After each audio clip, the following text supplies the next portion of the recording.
for finger cobra.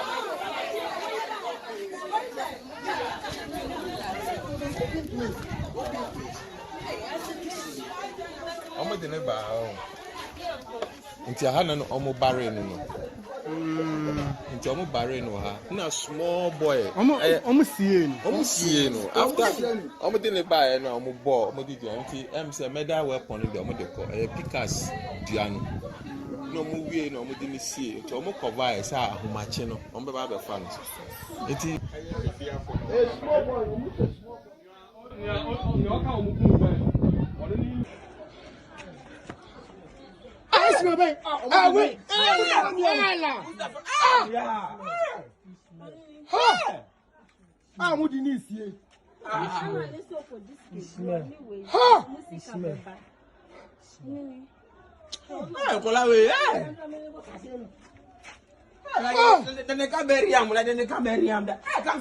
Them kill Ishmael. Them kill Ishmael.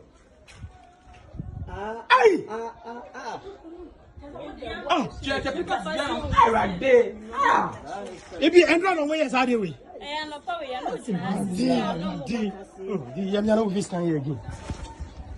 This boy before killed them. Yeah, start the milk. Oh, Ishmael. Fuck. Ishmael.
So that's the story that we've actually been grappling with for the past 3 days. In a short clip over there, 2 teenagers alleged to have killed another young boy of the age of 10 around Kasoa, Lamte. A lot of these issues have generated a lot of conversations in the country from last 3 days up until now. Now there's a group that is pointing accusing fingers at the sort of content that we show on our media. And this is actually backed by a statement given by one of the accused persons saying that the Malam who directed them to actually go bring somebody and an amount of money, about 5,000 Ghana cedis, they saw that Malam on a national television. The question, however, is how child sensitive are we in the country with regards to the contents that we show on air? Who really reviews what to be shown on air? It brings back the argument of LI 2224, where the National Media Commission wanted to actually give authorization to content being broadcast by media outlets in the country. Tonight, we are going to take a multidisciplinary approach to actually discuss the issue. We are taking it from the security angle, taking it from the psychological angle, and taking it from the content creation angle. This is Fact Sheet. We shall be discussing all the facts relating to this matter and what role the media might have played leading us to this far. I am Sifa Dankwa. This is Fact Sheet. When I return, I introduce to you my guest for tonight.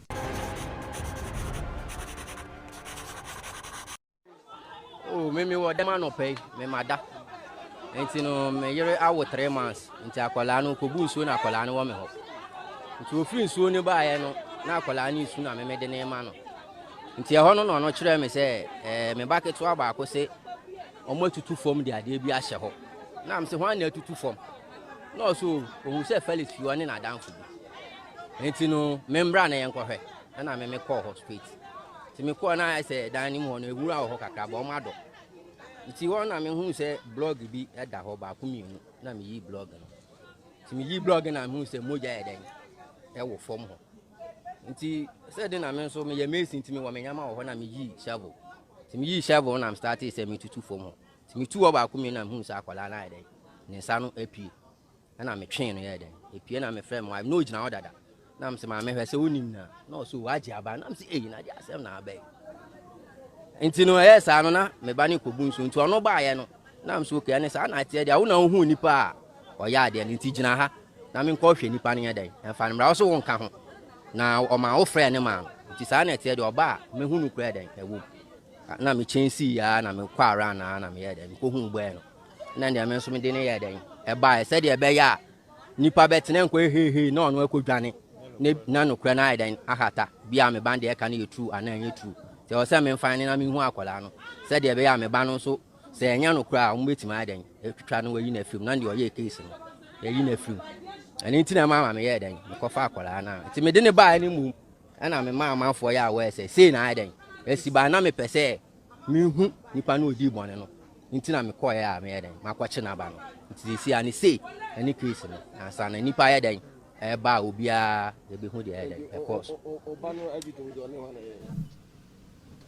So that was a clip also detailing how the body of the deceased was actually found. A couple of updates on the issue as we speak now. The Ghana Police Service officially charged the two suspected accomplices with murder and conspiracy to commit murder. They were arraigned before the court today. Information that we're having from the court is that they have been remanded in police custody and the case has been adjourned to the 20th of April 2021. But people are still asking questions. Now, some of the headlines that you might have actually heard. TV content responsible for Kasoa ritual killing. And this story is attributed to one of my guests in the studio tonight, Mr. Secret Safo. Kasoa killing, NMC and NCA must bear the blame. These are issues that we will be interrogating. Let me now take the opportunity to introduce my guest to you. From my far right is Mr. Murd3r Asante, who is the Programs Officer at the Media Foundation for West Africa. And to my immediate right is Mr. Secret Safo, who is a content producer and also an executive member of the National Film Authority. Joining us on Zoom are Mr. Nana Yao Akwada, who is the executive director of the Bureau of Public Safety, and also Madam Joy Deborah, who is the public relations officer of the Ghana Psychological Association. Gentlemen, good evening and welcome to Fact Sheet. Lady and gentlemen, good evening and welcome as well to Fact Sheet. Let me start with you, with Mr. Murd3r Asante. There's this finger being pointed at the NMC, at the NCA, and to a larger extent, the Ghana Independent Broadcasters Association for not doing what they're supposed to do, sieving the content that are supposed to be aired. Do you go with this school of thought? Well, thank you very much, Sefa, and a very good evening to your viewers in Ghana and across the world. It is important, and it is very good that these conversations have come for us to have, and I think it's about time that we looked at these things. And I have to commend you that you are approaching this from a lot of angles. Sure. I have said elsewhere that indeed there is an argument to be made between the connection on what we watch on TV or media consumption and our perception of social realities. Okay. In fact, in media studies, there's a theory called cultivation theory, and essentially the theory says that the more and more we are exposed to media content and we consume them, they shape our reality and the perception that we have of society. And so, indeed, I agree to some good extent that there's a connection between what we watch on TV and how we perceive social reality, or how or what we are engaged with in the media. And for that matter, if the question is about blame or who should bear the responsibility, indeed it comes down to media regulation in Ghana, and the two media regulatory bodies who are established by statutory or by acts of parliament are the National Media Commission and National Communication Authority. But what I don't want us to be involved in is to do quite a blanket blame or a very unnuanced argument, lumping everything and dumping it on them. I think that it's a conversation that invites us to look at critically what the responsibilities are for these organizations, the NCA, the National Media Commission, what they are expected to do, what the Constitution allows them to do, and what we need to do going forward to control, sort of, to make room to deal with the development that is coming from how media content is made, and generally the trends that is popping up in our media space. So I'll come back to you, because you're saying that we shouldn't bluntly blame the agencies that have been established to ensure that some of these checks and balances are done before, for example, the NCA hands over a license to a particular entity to operate a particular media house. Let me go to Zoom and engage Madam Joy Deborah, who is the Public Relations Officer of the Ghana Psychological Association. If you can hear me, good evening and welcome again. So I just would want to understand, what really is the interface between the content that we watch on televisions, the contents that we consume on social media, and how it shapes our mindset and our reality? And in this case, how can somebody watching a Malam who promises to give 1 million Ghana cedis or 2 million Ghana cedis directly affect somebody like a teenager who is watching, who probably might not have any responsibility of a sort, go to that person to say that, okay, I need this 1 million Ghana cedis, and that whatever it takes for me to meet this Malam, I'll meet the Malam, and the requirements I would have to actually ensure is done, and I get this 1 million Ghana cedis. What really is the interface between television content and shaping of reality and our psyche?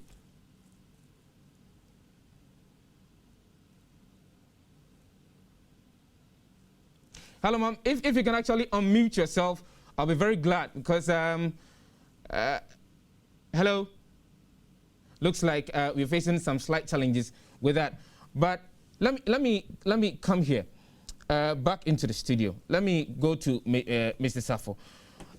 You're saying that, and this is a statement that you made this afternoon, you're saying TV content responsible for Kasoa ritual killing. How is that? It depends on the question and in what context, because we were discussing the Kasoa incident, and I was asked if TV has an influence. I said yes, it's possible, because we watch such things on TV, so it may be a factor. Maybe a factor, but I can't categorically say that that is what caused it, because I haven't done any forensic or any investigation or talked to the children to know what influenced them. So it's possible. Having said that in the right premise, now let's move into if it is possible. Yes, it is possible, but we cannot say that that is the cause. It's possible that it may influence them. Now, how? Human beings retain 70% of the things we see and 30% of the things we hear. This is scientifically proven.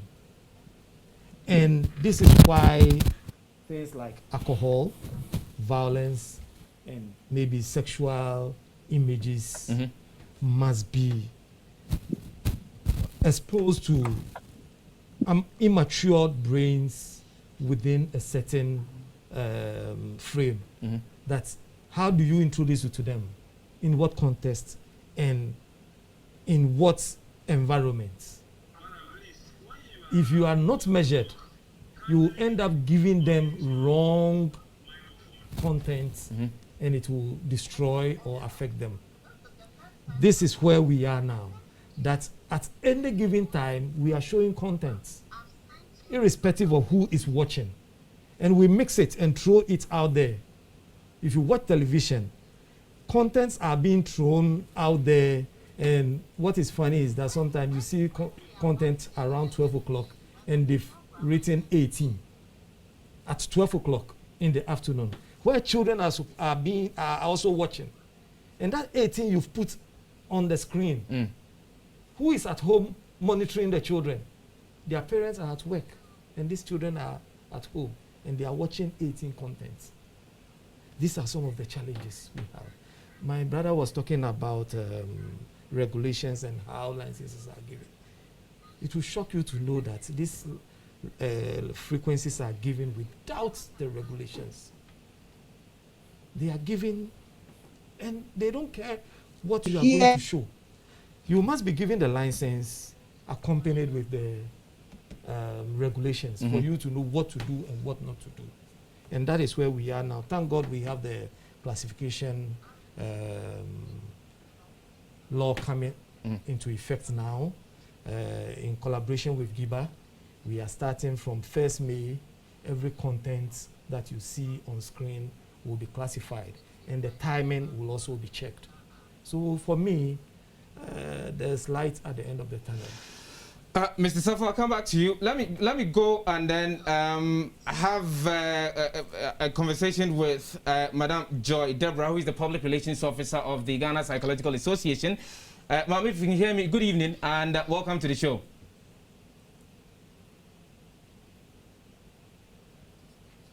Hello, ma'am, if you can hear me, good evening and welcome to the show. Good morning, thank you.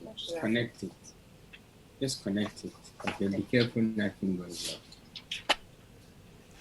wrong. It's quite unfortunate that I am not unable to actually hear Madam Joy. Yeah. Madam Joy Deborah, if you can hear me, good evening and welcome to the show. Have their station on your TV? It's in my bedroom, so I don't even know what's going on. Okay, let's continue in house here, and let's come back because you've mentioned the issue of classification of content. Obviously, when it comes, it's going to help. In the interim, we do not have that. What do you think must be the way we treat content? Taking into consideration the time, as you mentioned, taking into consideration the people and the age group who are supposed to consume that content that is being aired? Well, it's a bit technical in terms of content classification. It's a bit technical. So that is why, in the wisdom of the framers of the law, a committee was set up, and they were given the guidelines and how to go about it. So in the meantime, I would say we need to pray and pray that we don't have. How would that even be a solution? Pray in the sense that we've set 1st May as the time to make sure that every content is classified. We've set that date. So in lieu to that date, that's why I said let's pray. This law should have started last year, 1st June, and we had the intervention of GIBA, and we've been meeting them behind the scenes and working things out, and it's been almost 1 year now. And fortunately, we've set 1st May to start. So we know by and by we'll get there. Let me come to you, Mr. Kwagwa Santikrobia. You mentioned a very, the argument was that, number one, the NMC, as we speak, has not been up to the task. It doesn't necessarily mean that they are not doing their job. But one could also argue that, for example, we have the Content Standard Regulation, LI 2224, which was promulgated somewhere around 2015. The Ghana Independent Private Broadcasting Association actually took the issue to court. And if you may recall, the Supreme Court ruled on the matter, expunging certain provisions from the regulation, rendering the regulation one way or the other, a toothless bulldog.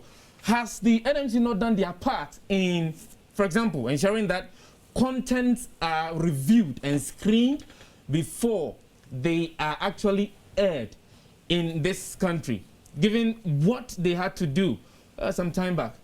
Well, I think that this conversation will take us back to the beginning of what has now become the media landscape for Ghana. You see, in 92, 93, when the constitution that granted the media freedom was being promulgated and being put into function so that it will guide the landscape for all of us, we were coming from a history of silence, what we call the culture of silence. So we were coming from a history where the safety of journalists situation was very poor. We're coming from a history where media freedom and independence was very suppressed. So the constitution was set up in such a way that we gave so much independence and freedom to the media. It was in that same context that the National Media Commission was established. It was in that same context that the National Communication Authority was established. So if you look at the National Media Commission Act, the Act 1994 Act 449, what it does do essentially is to present the National Media Commission as one ensuring journalistic standards, ensuring like being a buffer between government control and the media and protecting the media landscape. The closest to the conversation we are having was the Media Commission to sort of investigate, mediate between complaints people bring from outside against the media. They do not have, so to say, the powers there be to necessarily say you are sharing a certain content that is not good and so we are shutting you down or preventing you from doing that. That was going to be on the borderline of infringing on the media freedom and media independence. I'm building an argument.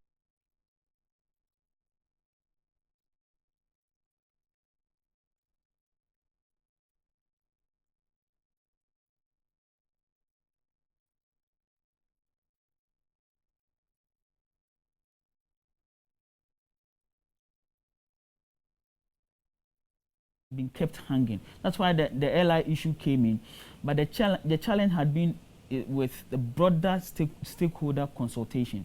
GIBA, for instance, is not an institution established by law, but one that collectively all the broadcasters have come together to form, the Ghana Independent Broadcasters Association. Okay, and so they act on behalf or in the interest of all these broadcasting organizations, so to say. All right, and that is why the conversation, some of us are pushing that it's about time that the broadcasting bill and law is being looked at so that it can regulate some of these conversations. It's about time that we look at, we accept reformation in the National Media Commission, reformation in the National Communication Authority to sort of address itself to reflect the development and the new trend that is coming. We set up these authorities or these media regulatory bodies at a time when only GBC was a media organization. Today we have about 550 radio stations operating, about 150 TV stations operating. 48% of Ghanaians have access to the internet. As for newspapers, as for news websites and bloggers and all those things, it's uncountable. You see, so we say we are happy these conversations are coming up so that the conversation of regulation can be reviewed. The conversation of broadcasting, the broadcasting bill that will come to regulate these matters are looked at. But then again, anytime we talk about the broadcasting bill, like the LI issue that GIBA took up, and a lot of media stakeholders were in support of GIBA at the time because we felt that every form of regulation that must come must be one that must not necessarily take away from the media freedom, but look at the challenges, the trends that are available, and at a stakeholder level collectively agree that yes, this issue of money ritualists taking over TV, and today it is just money ritualists. It could be a certain mindless religious fanatic on TV calling for people to do so and so, or so and so, or even a certain mindless political activist calling for people to do so and so, and the consequences must be dire. So we are saying that at this point, all we should be pushing for is that the conversation of reformation on regulation, and then the broadcasting bill, but also taking into consideration there must be stakeholder engagement, broader stakeholder engagement, and whatever regulations there be should not take away from the independence and the freedom of the media, but one that to look at the trends. That's a dicey issue, because the argument, one of the arguments that the Ghana Independent Broadcasting Association brought was that if that regulation was to be allowed to pass, what it would have done was to gag some of these media outlets. Because, I mean, how do I have to submit to you my itinerary for the entire week or the entire month for you to actually go through, scrutinize, before you decide independently that, okay, this should pass, that should not pass, that should not pass? How do we navigate that dicey issue of, number one, ensuring there is sanity on our media space, and also, number two, not muzzling the media that we have in the country? Well, so for example, the submission of content for another authority to, so to say, give it a thumbs up or give it a green light, it's directly inconsistent with even the establishment that brought into power the National Media Commission. This Act 449 I'm referring to. In fact, if I get the space, I could read parts of it for you. So everywhere, every media freedom advocate, every freedom of expression advocate will stand against this. And it doesn't surprise me Geba stood against. And at the time, I, for instance, was in school in my master's class. The then NMC chairman came in there, and the academics stood against it. You get me? I am saying that between the final, which aspect of the aspect where they say you have to submit your content for me or for a certain authority to actually give you to go through, yes, to say this is good, this is not good, and so we give it thumbs up. The argument has been that in Ghana it takes very little to have political influences and sidelines into a lot of things. The moment somebody who aligns to a certain political colorization gets into such a position, every content that seems to hold accountable the other opposing political organization will be strapped down. Hold your thoughts there, and let me go on to the phone lines and have a conversation with Madam Joy and Murd3r, who is the Public Relations Officer of the Ghana Psychological Association. Ma'am, if you can hear me, good evening and welcome to the show. Good evening.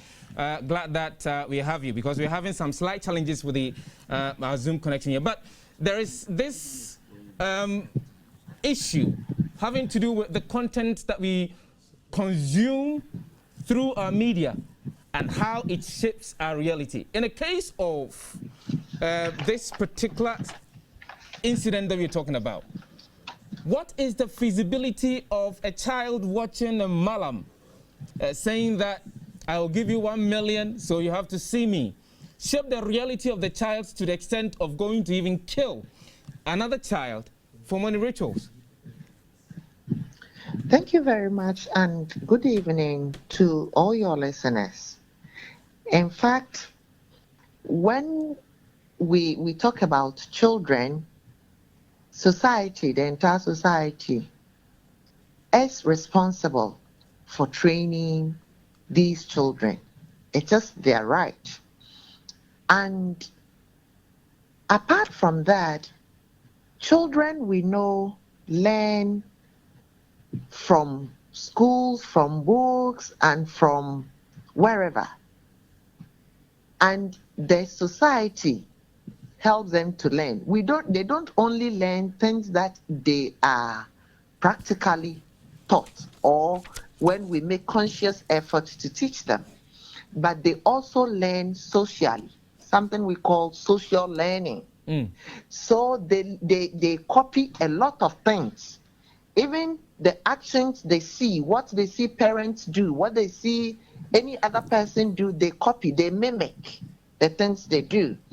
And so if they are hearing that you can easily get rich by doing virtually nothing or by doing something very small, you would become rich. And that society also uphold or respect anybody at all with so much money and does not really care as to how they made the money. Even in church, we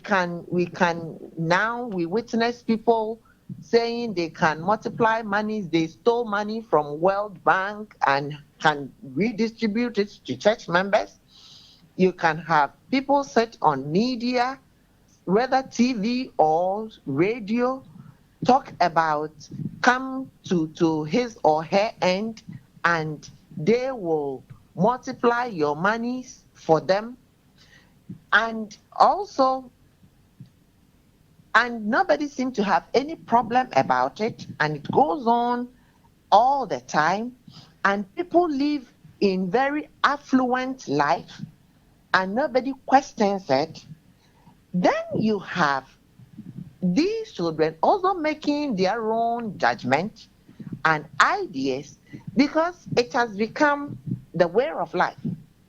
And when, again, you also don't have parents having hold over their children to guide them and maintain some level of values.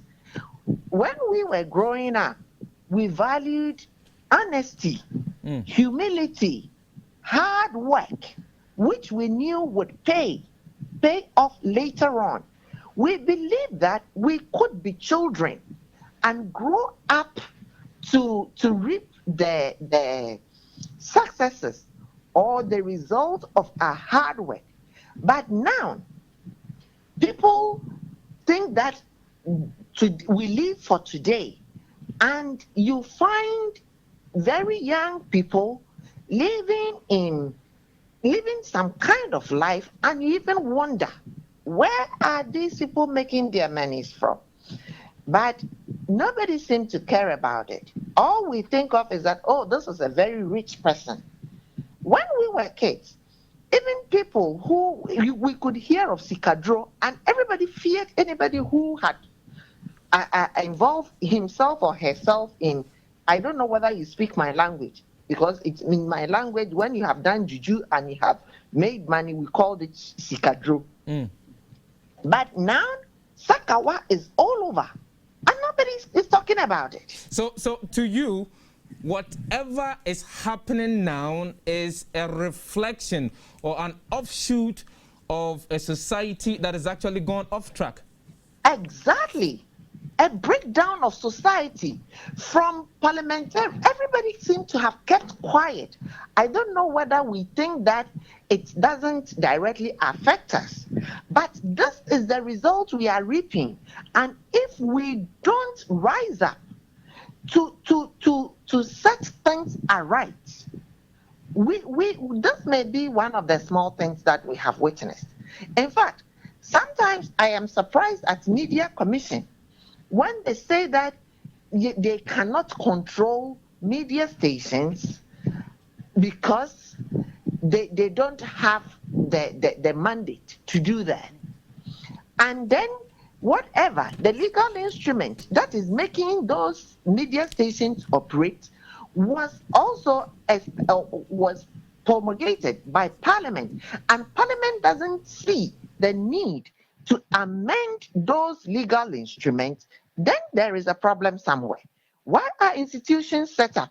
If the institutions cannot enforce laws and people are authorities to themselves, and parents have reneged on their duties, people sleep and do not know where their children are, and they are fine. And peers have become teachers and masters of other peers. How on earth can we think that a 16-year-old baby, I call them babies now, can be involved in all these things? Now we have child prostitutes. We have children engaged in drugs. And all these social menaces are coming in. And it's so worrisome. What sort of attention, you mentioned that there should be, if it would happen, there should be we taking a critical look at the regulations and the laws that we have. If Parliament is actually promulgated a particular law that is not really helping the entire society, Parliament must go back to actually change those laws. You mentioned why the National Media Commission has not been given that much of a power to control what the media also shows. Question that I'm asking is, what role do parents play in this particular scenario? Because you know that parenting has actually changed. Gone were days where you don't have anything like a telephone, you don't have anything like mobile phones, you don't have anything like a lot of televisions around. In my village, for example, you have to walk about 1 kilometer or 2 kilometers before you go and watch black and white. But now television is awash everywhere you pass.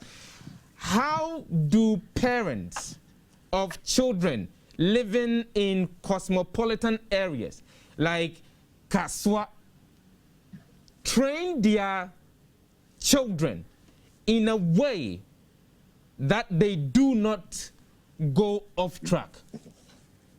Thank you very much. Parenting is a responsibility. And it's high time parents of today rise up to their responsibility. I think we have gotten too busy with life and have left the training of our children in the care of teachers. But teachers cannot do all. And in this situation where we are now talking more of rights than responsibilities, and the teachers are even afraid because you don't know. Of course, nobody subscribes to the SSS. But when you are training a child, it should be wholesome. And so parents should be ready in the very early stages. They should be able to train children to respect life, their own lives, and the lives of other people. They should be able to delay gratification. I think that now children are not taught to delay gratification. Everything a child needs, it's given to him or her. And so at any point, they would want to, and where they want to have something, they feel the time is now. And so that is one thing. We have not taught ourselves to wait for our turn and for our time. My dear, we would always want to cut corners and pay our ways through to have services done in a very short time, even when we know that the legal time is so and so times. And so we get so corrupt, and somehow we are able to teach our children that they can always have things in very easy ways. If they are doing it in the right ways, I don't have a problem with it. But when we are cutting corners, then we are not teaching them the right thing. We should also teach them to know that they need to, we live in times. Children are children. I'm wondering what these children were going to use the monies for. And so we also need to regulate the lives of our children with a lot of supervision. Fine, we have TVs. These children are supposed to be in JSS or in SS. And so if they are students, are they learning anything in school? Where do they go? Who are their friends? What kind of information do they access with their phones and on TVs? When they are watching TVs, who censors it?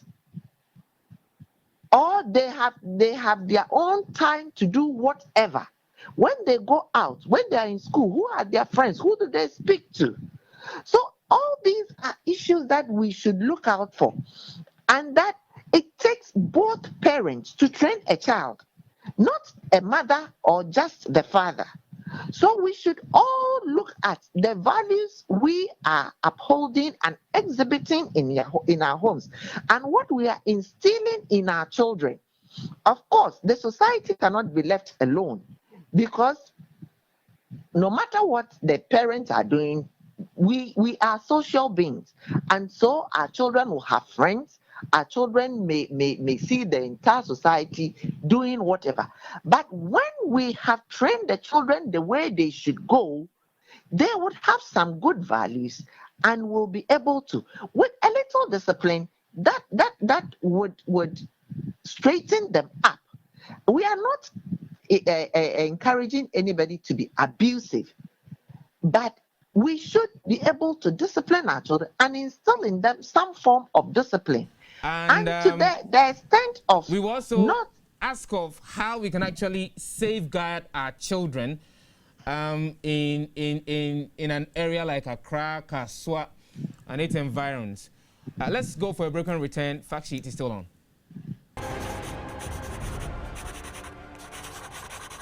Welcome back. If you just tuned in, this is Fact Sheet on eTVGhana, and I am Sifa Danko. We are discussing the Kasoa murder incident from multiple angles. We've heard from the psychological point of view. We've heard from the content creation point of view. We've heard from the regulation point of view. One question that majority of the people have been asking is, I mean, how are our children protected? How do we ensure safety of our children, whether they are in the house or outside of the house? That's a security and safety question that I'll pose to Nanaya Akwada, who is the Executive Director of the Bureau of Public Safety. But let me get into the studio. Most of these media platforms that are showing some of these content, when you dig deeper, majority of them are not belonging to any organization. So how do we regulate them? You see, again and again, my organization, Media Foundation for West Africa, has been advocating for instance, we say that there's too much opaqueness even in the allocation of the frequency. The question of who gets... But do you think transparency in the allocation of licenses to individuals will in any way curb the sort of content or unwanted content that they show? If there's transparency, then there gets to be accountability. If I get to know that this TV station is owned by this person, that person, that person, or you get to know that your ownership of this TV station is actually in the public, that everybody gets to know that you the politician, you the business person, and I say politician because in our checks in 2018 we did a study with the Reporters Without Borders, RSF. We call the media ownership monitor. We realized that a third of the media organizations in Ghana, 1/3 of them is owned by politicians. But the interesting thing is that you don't get to know them. You don't get to know the faces behind some of these media outlets that we have in the country. So we think that, for instance, if ownership and allocation is made very transparent, it is easy to call on such people to hold them accountable that you, so-and-so politician who is out there propagating for all these good morals and principles, your TV outlet is showing so-and-so, and we can call you out. In fact, that's a check on you yourself to ensure that you don't bring unscrupulous people. So you believe that transparency is key. Let me go to the phone lines and have a conversation with Nanaya Akwada, who is the Executive Director of Bureau of Public Safety. Nana, if you can hear me, good evening and welcome to the show. So one question that I'm going to ask you: how do we ensure the safety of our children, both in the house and outside of the house? A very good evening to your panelists and your viewers. I must say that it's a legitimate question to ask, but it's also important that we situate the question within the context of the discussion, in which case we are talking about two teenagers, committing a homicide on another child or teenager, whatever the case may be. As we speak now, in the realm of public safety, it's something that we work based on, statistics. We work with statistics because we are dealing with a population. So as we speak now, nobody knows exactly how many children kill in the course of a year in this country. in America, for instance, estimates run from as low as 1,000 to as high as 3,000. And to put it in perspective, in a year, on the average, America sees a total of between 20 and 24,000 deaths by homicide. Now, it is estimated that children commit as little as 5% or as many as 15% of the annual homicides in the country. So if it becomes necessary that the state makes or takes decision on some of these occurrences, at least they know the width and the depth of the problem we are looking at. Unlike us, we have latched on, and I'm not saying in any way that the death of the young boy is something that we can ignore, but we need to appreciate the full extent of how teens, juveniles are engaged in some of these homicide situations. Then we can have a proper or a holistic addressing of the problem.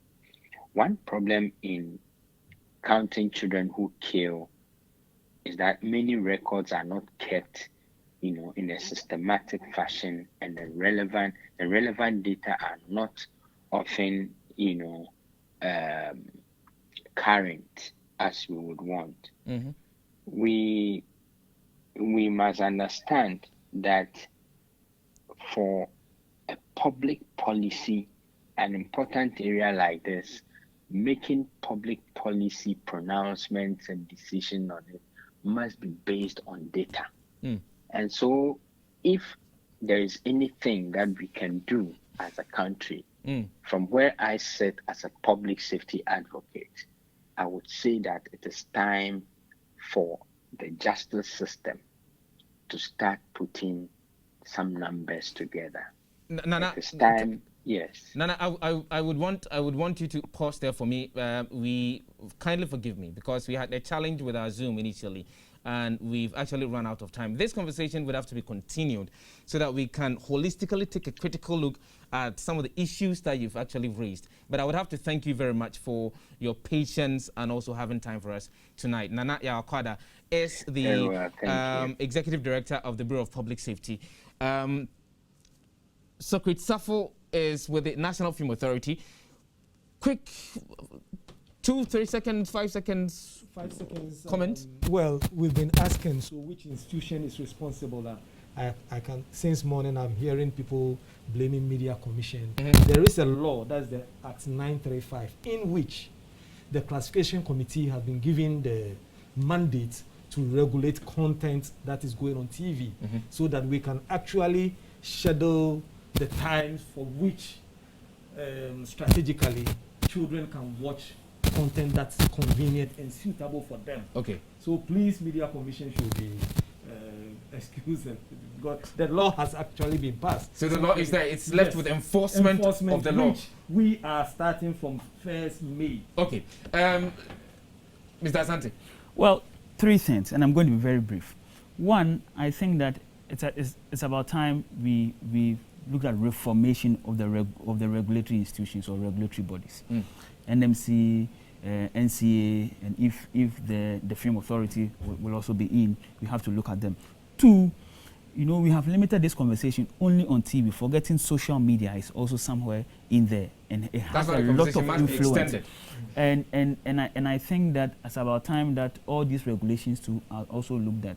And then finally, we also seem to have pushed all the responsibility and blame onto the regulatory institutions, forgetting that the institutions themselves have a certain standard, professional standards, ethical standards that they must abide by, and it's about time that we all hold ourselves responsibility to that call. Thank you very much. Mr. Kwaku Krobia Asante is with the Media Foundation of West Africa.